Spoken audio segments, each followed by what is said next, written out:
Hello guys, നമുക്കിന്ന് ആസ്പാരാഗസ് മെഴുക്ക് പുരട്ടി ഉണ്ടാക്കാം.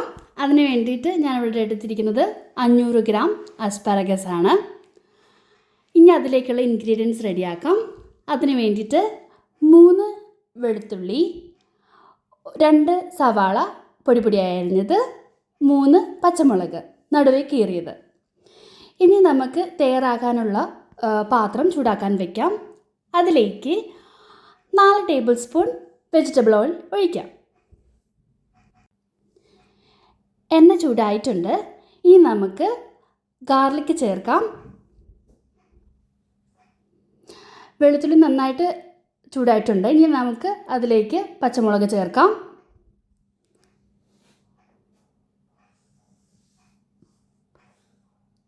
ബാക്കി സവാളയും കൂടി നമുക്ക് ഇതിലേക്ക് ചേർക്കാം.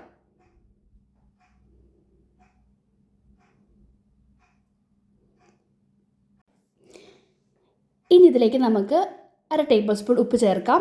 ഉപ്പ് നിങ്ങൾക്ക് ആവശ്യമനുസരണം ചേർക്കാവുന്നതാണ്. സവാള വാടിയിട്ടുണ്ട്. നമുക്കിനി 1/4 ടീസ്പൂൺ മഞ്ഞൾപ്പൊടി, 1 ടേബിൾ സ്പൂൺ ചില്ലി ഫ്ലേക്സ് അഥവാ ഇടിച്ച മുളക്, 1/2 ടേബിൾ സ്പൂൺ മുളക് പൊടി ഇതിലേക്ക് ചേർക്കാം.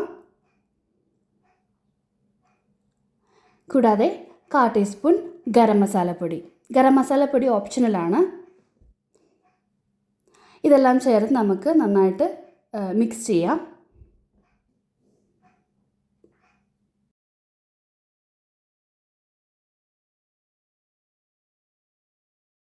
മസാലയെല്ലാം മുരിഞ്ഞ ശേഷം നമുക്കിതിലേക്ക് നേരത്തെ തയ്യാറാക്കി വെച്ച ആസ്പാരാഗസ് ചേർക്കാം. ആസ്പാരാഗസ് ചേർത്ത ശേഷം നമുക്ക് തവി ഉപയോഗിച്ച് മിക്സ് ചെയ്യാം. ഇത് മൊത്തം കുക്ക് ചെയ്യാൻ 8 to 9 മിനിറ്റ്സ് മതിയാകും.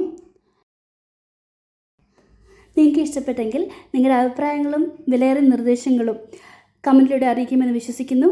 Thank you.